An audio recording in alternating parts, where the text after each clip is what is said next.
the sequel that nobody asked for, nobody saw coming, and yet we're so starved for entertainment at the box office. It debuted at number one with $11.7 million. Let's talk about The Hitman's Wife's Bodyguard.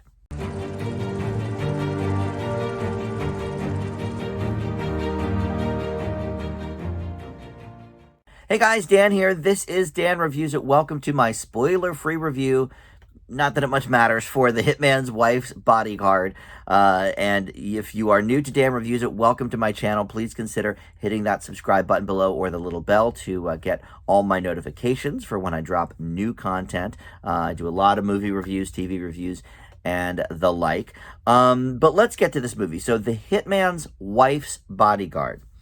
It's just a cumbersome title. Any title with two apostrophe S's in it. So the first movie, let's talk about that for a second. The Hitman's Bodyguard debuted in 2017, and it did actually quite well. It spent 3 weeks atop the box office, but it debuted in the middle of August. So, the doldrums of summer, when they sort of drop the worst movies that they can think of and hope that something hits. And this one kind of did. It certainly made its budget back, that's for sure. It made, I think, about $75 million overall at the box office. And look, it had Sam Jackson, Ryan Reynolds, Gary Oldman leading the cast. And, people were coasting off of Ryan Reynolds in Deadpool. Samuel Jackson is, kind of an evergreen. He's always...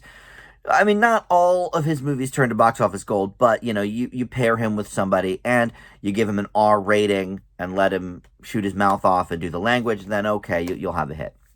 But still, that first movie was not that good.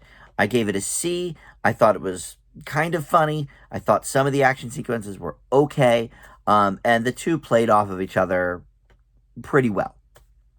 But now they announced that second movie, The Hitman's Wife's Bodyguard. That's what we're going to talk about today. And I was just like, why? What are we doing? This is a franchise now? Everything's got to be a franchise, no matter how stupid the first movie was. And look, some people did like the first movie, but at only 67% on Rotten Tomatoes and the critic score 43% on Rotten Tomatoes, I didn't think the world was clamoring for another movie in this series. But sure enough, they are. This one debuted at number one as well.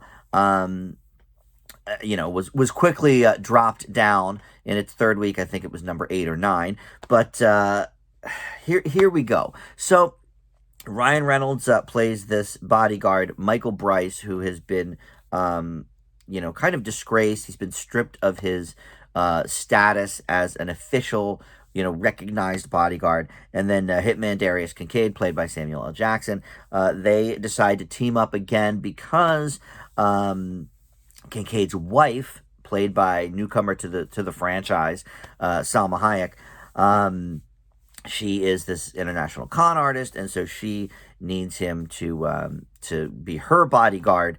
So they hit up Darius as well and say, hey, you got to be on this mission with us and whatever.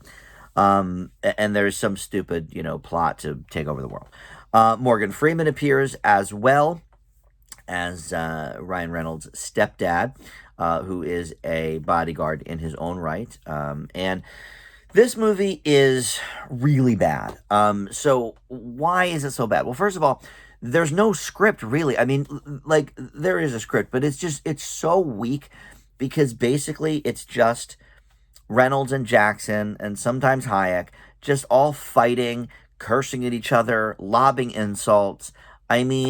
It's as if you had a sixth or seventh grader doing a roast. It's like they're not clever jokes. They just say F a lot and oh, you're an idiot and whatever. It's like it's the most stupid insults. But you're supposed to laugh heartily because they're coming out of Samuel L. Jackson's mouth or Ryan Reynolds' mouth. I didn't laugh at any of those scenes. The action sequences are okay, but since obviously it's a sequel, they have to do everything bigger. So this movie's just very loud. If it's not an explosion from an action sequence, then it's screaming at each other, cursing, and oh, you put a bullet in my leg or whatever.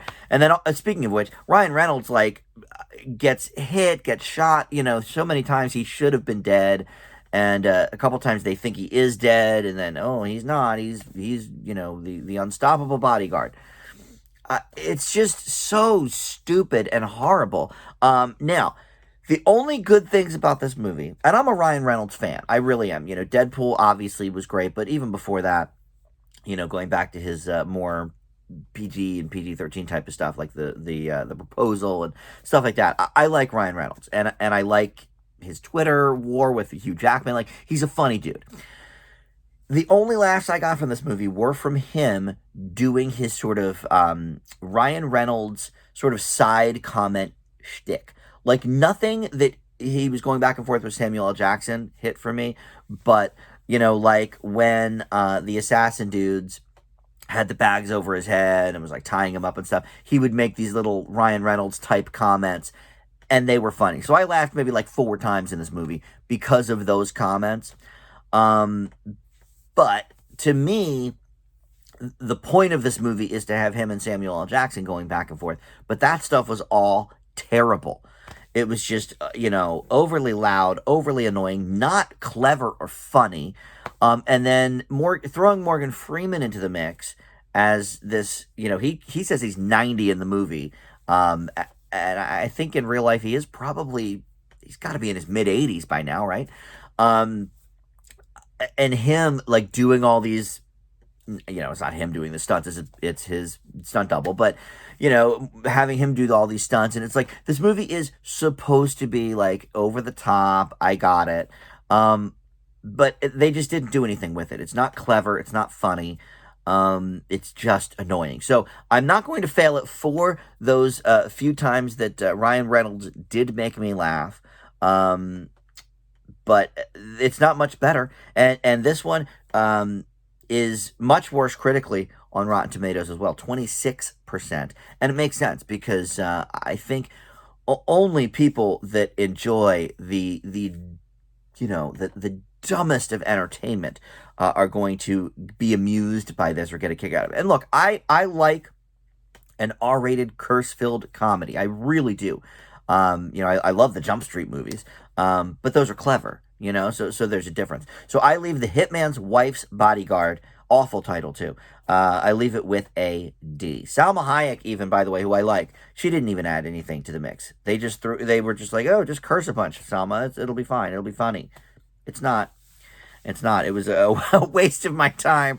Luckily, I saw it in a triple feature, and this was the movie in the middle. So I had a good movie that I'll get to later on the front end, and then Black Widow, the premiere of that on the back end. So it was like this was sort of just the turd in the middle of the sandwich. But boy, oh boy, yeah, what a mess. Thanks for watching, and we'll see you next time. Bye.